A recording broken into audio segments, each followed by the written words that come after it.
Hello everyone, this is another video in a series of videos I'm making to support the publication of my new book. In this video I want to talk about how I play historical Napoleonic scenarios using Black Powder 2. And this is my new book, Wellington at Bay, The Battle of Villamuriel, 25th of October 1812, which has just been published by Helion and Company and can be bought at their website. The first thing I need to say is that, as this quote shows, wargaming has always been and will always be all things to all men and women. No one approach is necessarily right or wrong, and I'm not trying to describe the way to use black powder for refighting Napoleonic historical scenarios. I'm just trying to describe my way. The other thing to say by way of introduction is that obviously black powder plays perfectly acceptable games out of the box, but we do need to remember that it's written to cover a 200-year span of time during which the art of warfare changed quite dramatically. So using it as a toolbox to tune to, in this case, the Napoleonic period is always going to be beneficial. So, with that as the preamble, using black powder 2nd edition my way, let's make a start. The pictures on the slide show on the left the game I put on at Salute in 2013, the Battle of Boxtel, for Wellington's first battle, my first book, and on the right is the game I was going to put on at Salute this year regarding Villamuriel, Wellington at Bay. Right, these are the subjects that I want to cover in this video: scales, orders of battle and unit sizes, how you translate them from the historical examples, brief comments on tube quality, some important things about staff ratings and how they work, sub-commanders and their use in the rules, break tests, skirmishers, and a collection of other rules from the supplements that I use regularly. The first topic is scales. Now these have become a bit of a dirty word in rule publication in the last 10 years or so. I think most rule writers consider them to be tying in the sense that they commit themselves to one way and another. But on the other hand, a lot of rules, including black powder, the scales are implicit rather than explicit. And the reason for this is that the games themselves play perfectly well without scales. They're designed that way, and most people quite happily use them. Where you need scales is in designing historical scenarios, because it's important. War at the end of the day is a matter of time and motion and geography. So scales does have a place in historical scenario design, and so consequently you need to think about ground scale that the game is played on, the unit scales, and obviously time scale. So I'm going to give one example of why scales are necessary to at least think about when designing historical scenarios.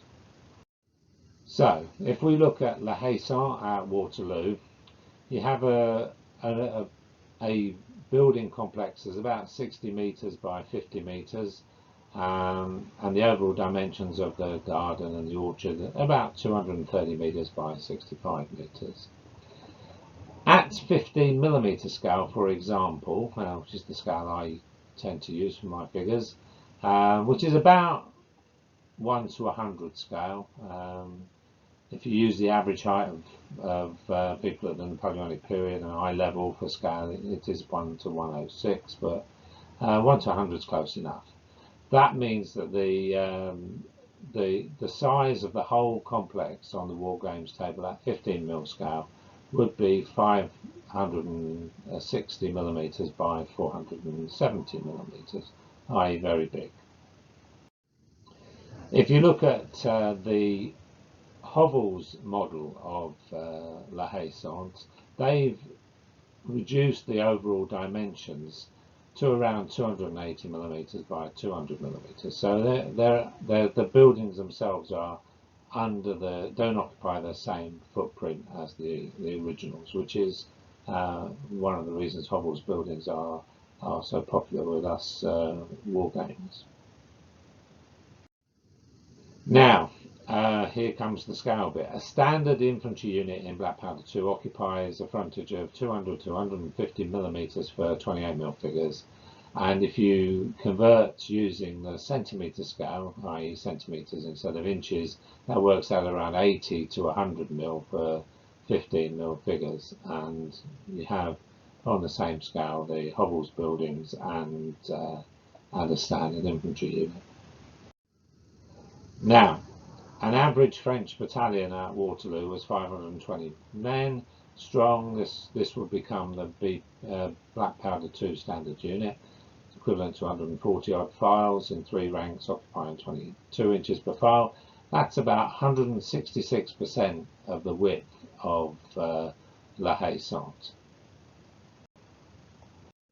So, what this means, without accurate scaling, 3 times as many French battalions could assault the farmhouse frontage compared to reality. The game still works, and the mechanics all play out as normal, but arguably it's too different from reality to be a reasonable historical representation.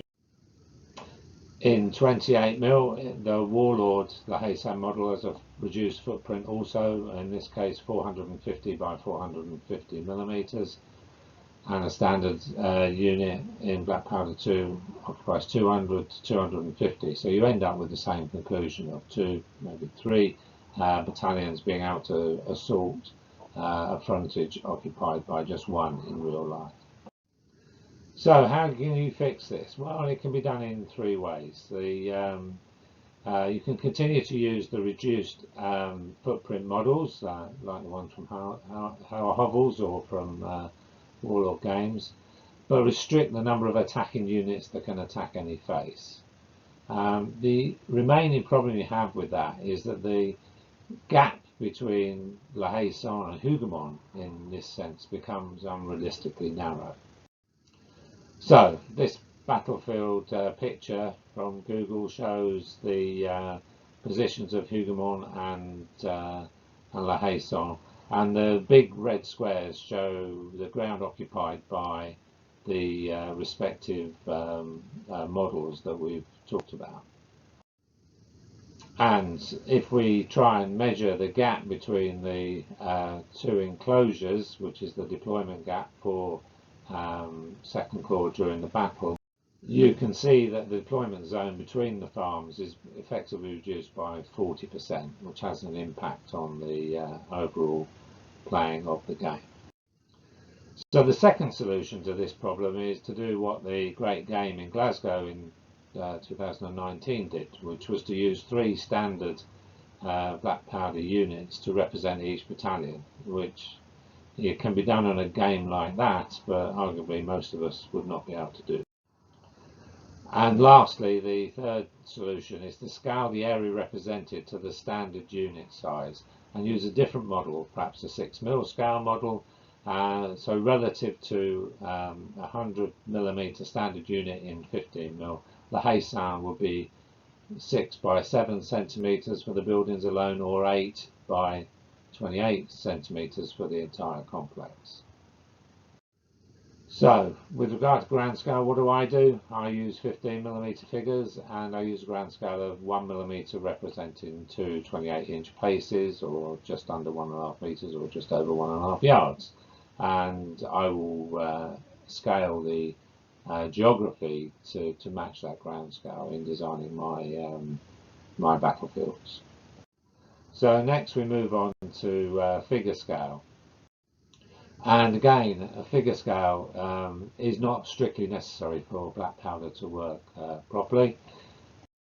Indeed, it's part of Black Powder's flexibility, where in some of the supplements you can see scenarios where the standard unit is a company, and the standard game, it tends to be a battalion, and people have used them as brigades. So it is an important part of the flexibility of the rule set. However, it's obviously linked to the ground scale you use. So if you choose a ground scale, inevitably you're implying a figure scale, because we know how many men it takes to occupy a certain amount of ground. And in my case, it works out to 33 to 1. I use my 15mm figures in single ranks rather than the double ranks you see in the rule book. So 33 to 1 betrays my 1980s ancestry in Napoleonic wargaming, but such as it is, I find it works and I use it. Perhaps the most understandable scale that's never mentioned in modern rule sets is time scale. It's one of these things that is very tricky to pin down from any sort of scaling process. However, it has it has an important aspect on how we see the game and see what is being represented on the tabletop.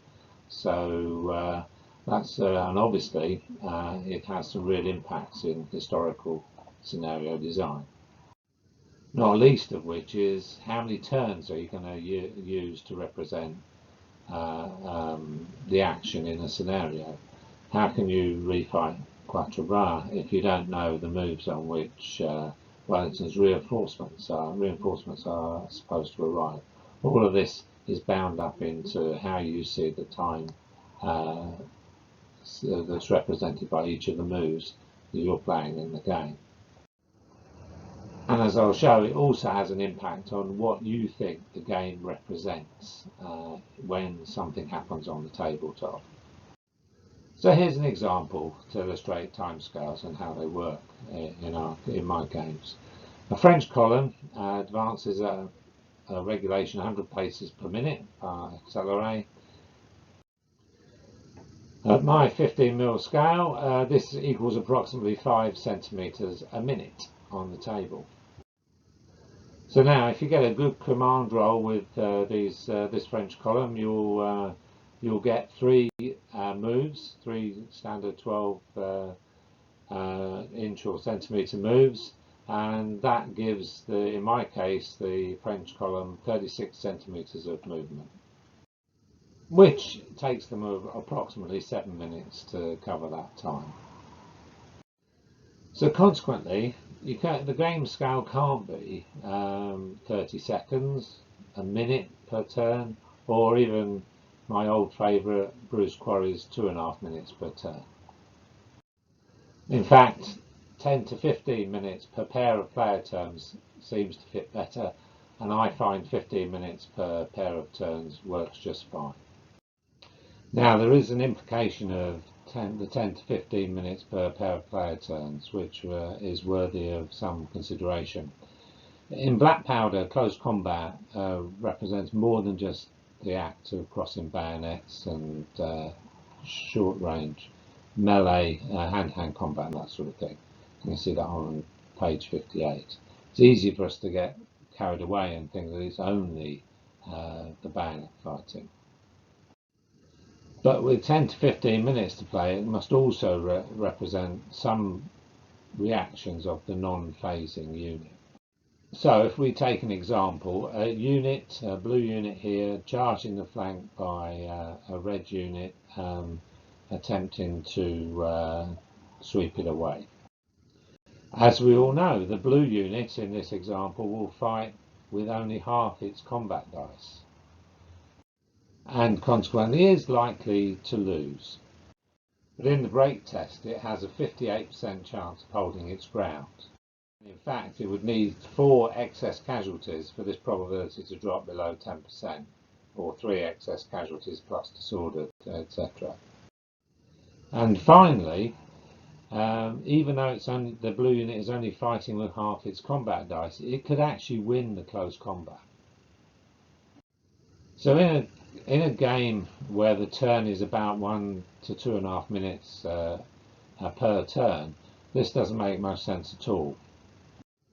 However, if we see the turn as longer, up to 15 minutes per pair of turns, the door is now open to more of a narrative result in the combat, such as the sharp-witted officers of the Blue Battalion saw the charge coming and managed to wheel back the flank companies and fend off a half-hearted assault. So in summary, my scales are for 15mm figures, a ground scale of 2 paces to each millimetre, a figure scale of 33:1, and a pair of turns is 15 minutes. So moving on, I'm going to now talk about orders of battle and unit sizes. And in this topic there are really 2 separate issues. One is the unit sizes, how big an infantry battalion or a cavalry regiment might be, and also how you scale the artillery relative to those sizes that you've chosen. So first of all, unit sizes. How big do the units that we put on the table need to be to reflect their historical equivalents? So the black powder rulebook guidance is all based around unit frontage and the importance of making unit frontage similar between the 2 armies for the same size units. So for 28mm, the guidance is that a small unit, either infantry or cavalry, should be 120mm to 150mm, standard unit 200 to 250, and a large unit 260 to 325. And the essential part of the guidance is that the upper range is tied to the lower range by a reasonably fixed percentage. And the second element of the black powder guidance is that most units should be of the standard size. So I'm going to run through an example on a battle I'm working on at the moment. So for 15mm cavalry, using the centimetre scale, a large unit would work out based on the rules 104 to 130mm, standard 80 to 100, and a small unit 48 to 60. Which for my basing conventions is 10 to 12 figures for a large unit, 7 to 9 figures for a standard unit, and 4 to 6 figures for a small unit. And when we think about men, that turns out at 300, 400 men for a large unit, 250 to 300 men for a standard unit, and 150 to 180 men for a small unit. And the example I'm going to use is the cavalry combat at Venta del Pozo 2 days before the Battle of Villamuriel, which I have an obvious interest given my recent publication. So if we look at the orders of battle for that action, we can see that we can define how many squadrons each of the regiments had and how many men answered the most recent roll for those regiments. And these are the numbers you get for this particular example. Then applying my figure scale, you get the KGL Dragoons represented by 13 figures, the light dragoons for the British 29 figures, and the French by 32 figures. So the next step is to compare them with the chart I've just shown, showing these black powder definitions for unit frontage. And this is what you get. A small unit for the first KGL Dragoons, a standard unit for the second, and so on down the chart. And there are a few points of interest in once you do this sort of analysis. So obviously you can see, when you deal in numbers, you can get things which may or may not be happy with. So with the 2 dragoon regiments, each regiment is separated only by 1 figure, and consequently that drops the 2nd dragoons into the standard bracket, and they're going to be more effective than the 1st KGL dragoons with just 30 odd men less. And you have to decide whether you're comfortable or not with that in making the final decision. Likewise, for the light dragoons, there are decisions to make. So, do you want to represent the 11th light dragoons as one large unit or as two small units? That has an impact on how they will be used on the tabletop. In this example, I've matched the units to the squadron structure, so there are two small units representing the two squadrons. Likewise, the 15th Chasseurs à Cheval could be represented in a number of ways. Two standard units, or three small units to match the squadrons, or one large and one small unit. A complementary approach, which might give you a different perspective on the problem, is as follows. So, starting with the same order of battle, we start by working out what the average unit size across all of the regiments involved in the game. And what this shows is the average unit size is around 311 men. So you can then calculate relative to that average how big each of the regiments at the battle actually were. And using the other table of guidance that we get from the rules for the minimum and maximum size of the different units, we can get this arrangement where both KGL Dragoon regiments are small, there are 3 standard regiments for the light dragoons, and so on and so forth. And in this sense, the numbers of figures represented becomes a secondary consideration when determining the size of the unit. So we can end up with 2 slightly different interpretations of the historical order of battle. This one and this one. And really it becomes a matter of personal choice. One of the things I tend to do is look at the total attack power in the case of cavalry, the total melee dice, the close combat dice they get between the two forces. Does that seem reasonable? Does it correlate well with the total strength of the two sides? And I'll give you some clue as to whether to go with two small or a standard or a large, etc. in the choices that are highlighted. And just for completeness, this is for my 15mm infantry units using the centimetre scale. They represent units of the sizes from 260 men up to nearly 700 men, depending on how you pitch. Another important aspect of scaling is how you set your artillery scales up relative to your infantry and cavalry scales. And this is important in terms of the firepower that is represented by the artillery battery. In BP2, an artillery base of 1 or 2 gun models represents a battery of guns in real life. And the frontage of the unit is that of a small infantry or cavalry unit, which is an improvement on the first version of the rules because we have a clear scaling intended. So in 15mm figures, that's 48 to 60mm, and in 28mm figures, it's 120 to 150mm per battery. But the question remains, how many guns are specifically represented by a unit firing 3 dice, 2 dice, 1 dice? So when deployed or unlimbered, a gun will occupy a frontage of 10 to 20 paces depending on the situation and they're in and the terrain to allow the gun teams time to move between the guns.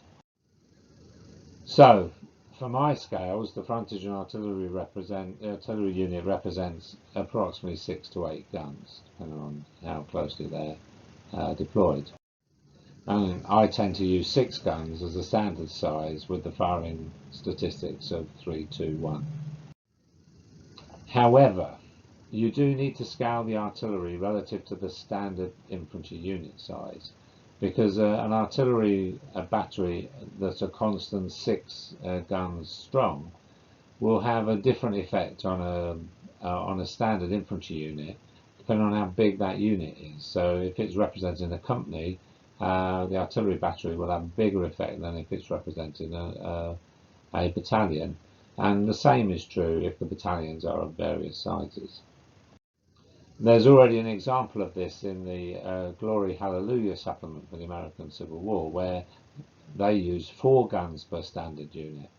In their case, their standard battalions are only 400 men strong.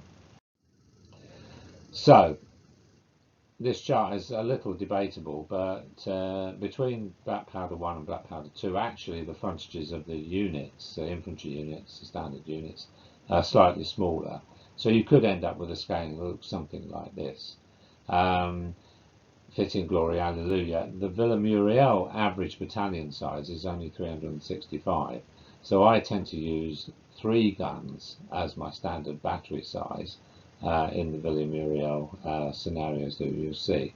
So Lawson's battery is represented by 2 models, two units, and Macoun's artillery is represented by 3 units, even though they're only 10 guns.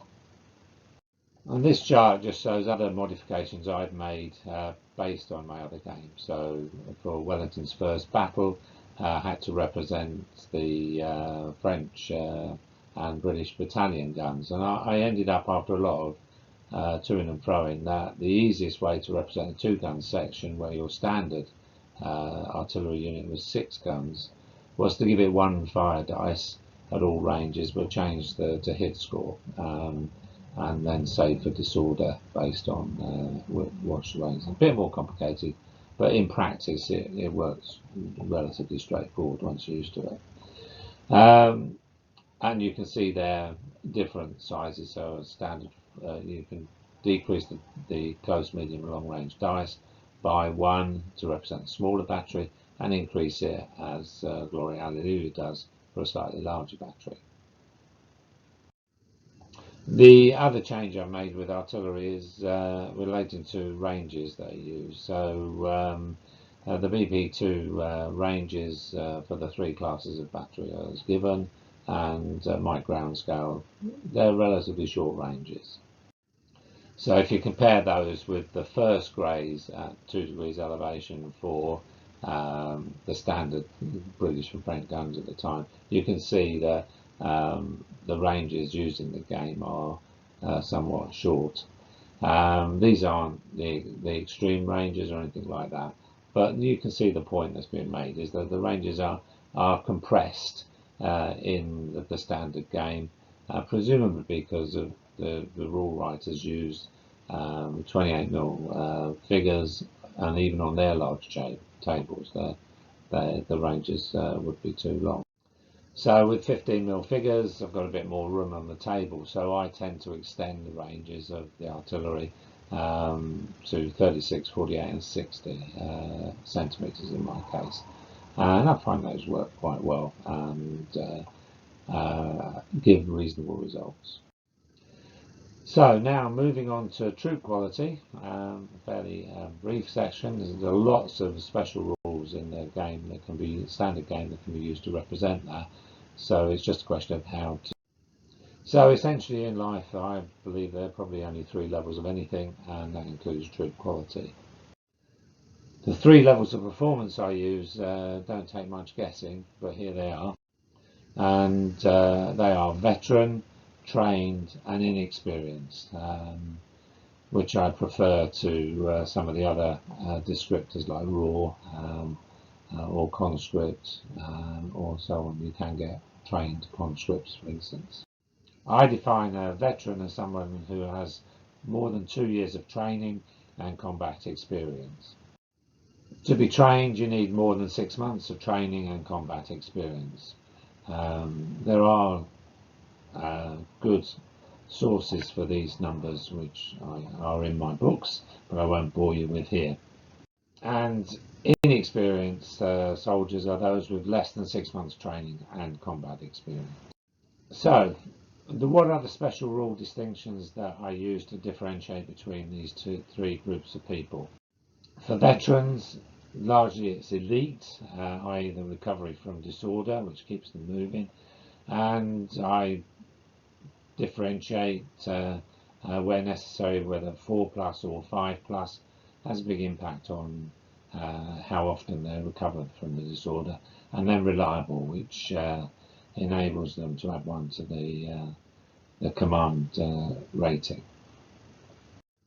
So for me, trained is the normal unit without any special rule distinctions. That means you're not having to remember these for a large number of the units involved in your game. So for inexperienced troops, I tend to distinguish between those that are unwilling and those having patriotic fervour. So I consider all inexperienced troopers unreliable, so i.e. not moving on equal scores in the command test. Those that are unwilling, I also give wavering, so that's those that have to take a break test every time they take a casualty. If they're a bit more committed to the fight, I merely increase their morale save to 5+, which makes them more fragile, but not as fragile as if they're wavering. So the next category is staff ratings and command tests, which is a little bit more of maths, as you'll gather is one of my favourite topics. So first of all, what do the rules say? Well, the range for staff ratings is between 5 and 10, and the rules face both ways. On the one hand, they describe 10 as a military genius, great for 9, good for 8, average is 7, poor is 6, and a fool is 5. So that's what they say on one hand. So having said that, the rules also say that the staff rating reflects the efficiency of the command structure, not the individual. So a staff rating of 5 presumably means that not only is the general a fool, but no doubt all those around him are. So given the staff ratings of between 5 and 10 and the range of possible results, which is 5 or 10, 5 to 10, you end up with this result from any order that you might give to a particular general. So, and one way of looking at it is the average number of moves that you get for each order. So for a command rating of 10, each unit would be moving more than two moves per turn. The one move per turn is a command of 7, and you can see a fool, according to their definitions, would only have his troops moving half a move per turn. And you can see the important thing is that the chances of you not moving at all or not getting the order passed rises dramatically as you drop down the staff ratings. So understanding this table becomes an important tool in balancing scenarios, to making sure that the generals that you're representing in the scenario behave in some way like they did in real life. So for example, in the Villemuriel scenarios that are in my book, Spry spent most of the battle just waiting in reserve. So the obvious thing to do is to give him a lower staff rating than he would normally get, in order to make it more difficult for him to move his brigade. Obviously, on top of the basic scores, you have to look at the modifications. So reliable as a +1 helps significantly in driving up the movement of your troops. And likewise, unreliable removes a number of the otherwise 1 move results into 0 moves, so it has a detrimental effect on the average. And likewise, a unit that's further away than 12 inches or centimetres moves you down this chart for each element of distance you are further away from the general. One of the things I like least about the Black Powder 2 is the use of re-rolls for command rolls. It has the equivalent, if you do the maths, of adding 1 to the staff rating of the general that's affected. So overall, that's quite a big effect on the way the game works, and obviously it's your choice. But it's one I would be bit hesitant to implement. Another feature that I've made use of in my historical scenarios is the sub-commanders, which were introduced in Clash of Eagles. Some scenarios do call for units in a brigade to be detached, and the best example at Villamuriel is the Caçadores, who were defending a ford on the right flank, and they were detached both from their original brigade and also from the commander Pringle, who detached them. So the main rules have always included the special rule Marauders, which would work in this example. It removes the distance penalty when issuing orders, but the unit cannot receive rally or follow me orders or combat bonuses because they have to be within close range of the commanding general. So Clash of Eagles, page 104, introduces the idea of sub-commanders for the Prussian brigades, and these act as proxy for the brigade commander with the particular detachment. And in Clash of Eagles, the sub-commanders can issue all order types, so that makes them quite a bargain in terms of points. My preference is to use sub-commanders, which is what I've done in my scenarios, but restrict them to issuing movement and rally orders, which I think, in particular, the Villamuriel scenario tallies with the type of commander that you're representing. And also this means it's more consistent with the commander being half the points of a normal commander if you're using pointed scenario. So the next topic I wanted to cover was break tests and how they work within the rule system. There's a key feature of black powder which I've heard Rick talk about in some of the videos he's made regarding the rules. And that is that under the rules, nothing happens automatically. There are no foregone conclusions. And a good example of that is the attacking on the flank I talked about when we were discussing timescales. And the feature comes out most clearly in break tests, as I showed in that example. So if we look at a break test with a standard rolling 2 dice, 2d6, and looking at the standard results, 7 or more hold, retire on 5 or 6, broken on 4 or less.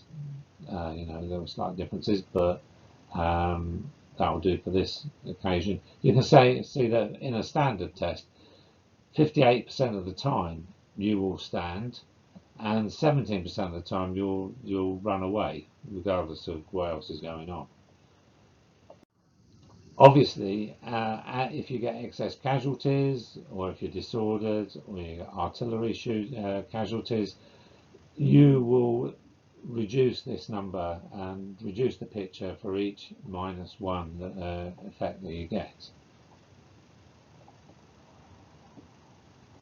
But you can see that even at -4, you've still got an 8% chance of holding, and you're only a 72% chance of breaking. So again, this principle of the nothing being inevitable is designed into the whole game. One of the things that struck me, however, for my Napoleonic games is that while the shooting break test seems perfectly reasonable, the close combat test results in melees continuing for more than one game and more than one turn, more than you'd expect. And I was interested to notice that the Hail Caesar close combat break test uses 8 or more as the hold result, and if you adopt that approach, you get a slightly different pattern. So with this, where with 8 or more happening in less than half of the time with a base, and with 4 casualties it reduces down to only 3% chance of holding.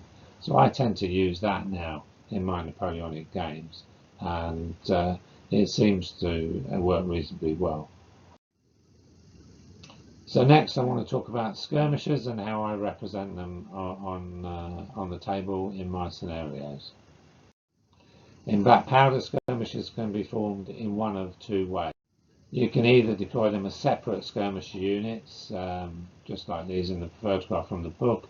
The figures are deployed at 1 to 2 inch or centimetre separations.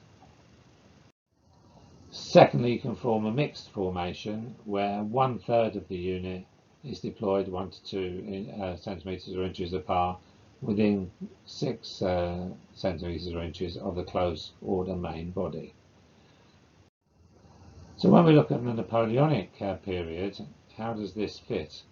Well, the first thing to say is, according to Wellington's general orders, British brigades converged all their light companies into temporary battalions when on the battlefield.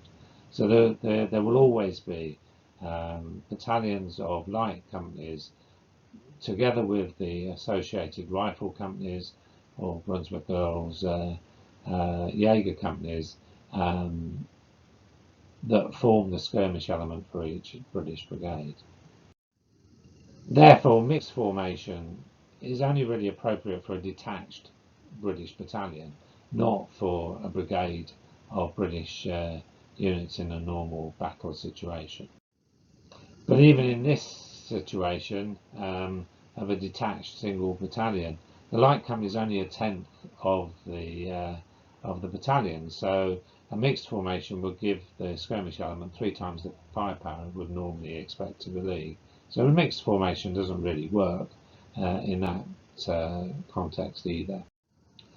Similarly, the voltigeurs for a French battalion are really only 1/6 of the battalion as a whole.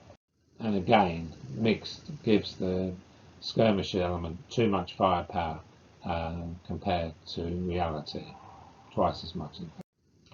Another issue with the mixed formation is that the requirement to keep the skirmishers within 6 inches or centimetres of the formed section is really too close given normal practice. So, for example, if we look at Moran's 1811 instructions for skirmishing in the French army, what we see is the skirmish element, the skirmish company, sent forward from the battalion by 200 paces, and then for having formed reserve sections in 3 parts of the line, the remaining 2-man files are sent forward a further 100 paces to cover the frontage of the battalion. And you can see a similar setup in Riel's instructions to his skirmishers as part of the 1815 campaign. Yeah. And similarly, in the regulations for riflemen and light infantry in the British army, again, half the unit is sent forward to skirmish, and the reserve is 50 paces forward of the battalion, and then the skirmishers another 60 paces further forward. So again, in the Prussian regulations of 1812, they talk about 100 paces to the reserve and another 100 paces on to the skirmish elements on the front line.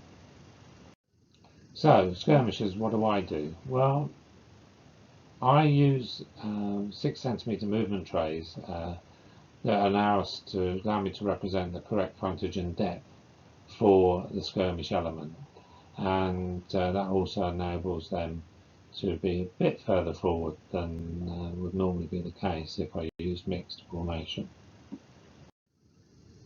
And this brings me on to another aspect which has been brought to the fore by my reverse search into my book on Villa Muriel, and that is the skirmish line density. So how closely organised are the pairs of skirmishers actually doing the skirmishing? So if we go back to the British regulations, the usual distance for skirmishers are 2 paces between files, and you could extend that up to 6 paces depending on circumstances. In the example in the Prussian regulations, it works out about 3 to 5 paces per file to cover the frontage of the battalion. However, in Rieu's instruction for the French, which were published admittedly after the event, we see a slightly more dispersed setup.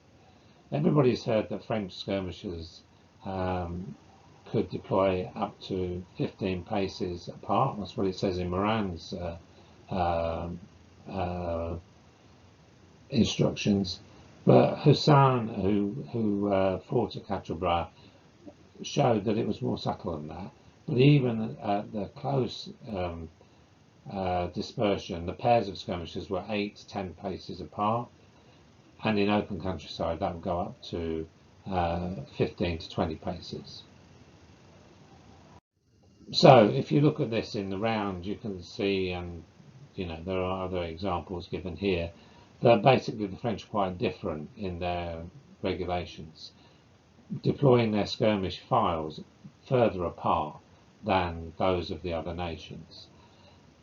How much evidence we've got this in actual battle accounts is obviously very difficult to tie down, but nonetheless it gives a different spin to the dense skirmish screens that the French report to see and the British deploy. They would see it that way if this was the picture.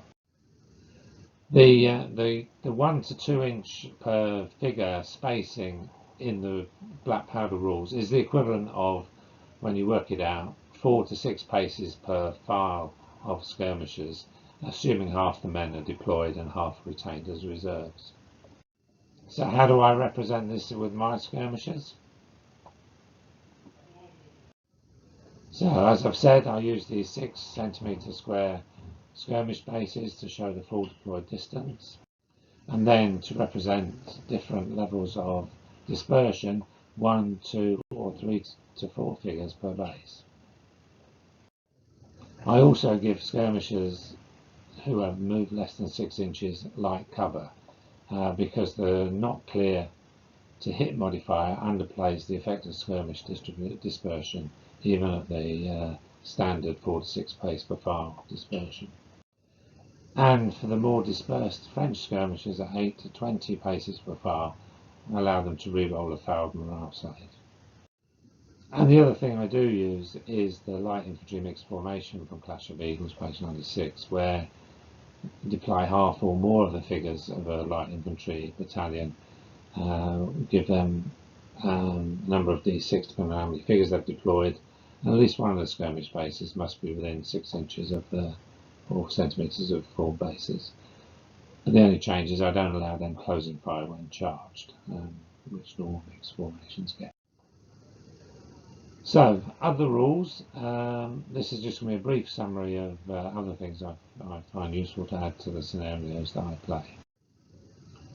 On column versus lines, a thorny topic, I like the approach that Clash of Eagles uses in page 108, although I'm a bit more draconian in the sense that if a column fails to win its first melee with the line, it's automatically disordered in the way I implement the rules.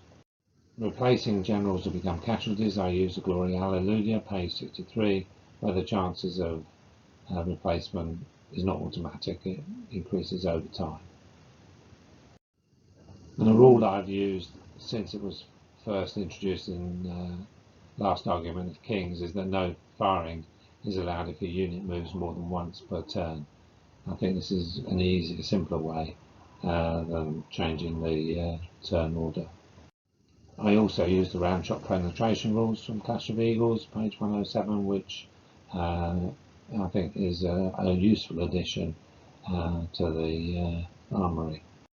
The other thing I like from Clash of Eagles is the attacking across bridges and fords, where you reduce the attack dice by 2, which replaces the uncomfortable option of changing them into march columns to attack across bridges, which they can't do under the rules, etc., etc. So I find Clash of Eagles approach is neat and works. Finally, I like the other terrain rules from Glory Hallelujah, and and some from Clash of Eagles. These add significantly to the options in the core rule set. So yeah, we've covered a lot of ground in this video, and it's gone on for quite a long time. Sorry about that, but hopefully you've got a detailed understanding of how the games I play in the other videos I've made actually are structured and worked out in the first place. I'm going to finish with two quick reminders. As I said at the beginning, this is not the way to use black powder, it's my way to use black powder, because wargaming is all things to all men and women, and no one approach is necessarily right or wrong. So finally, a reminder that my book Wellington at Bay is available now from Helion on their website, and I obviously encourage you all to have a look at it. Also, there is a range of videos now on my channel that show the scenarios that I've put in the book being played out on my tabletop using Black Powder 2 and my 15mm collection. I hope you'll give them a look and enjoy them. Thanks very much for listening, and goodbye.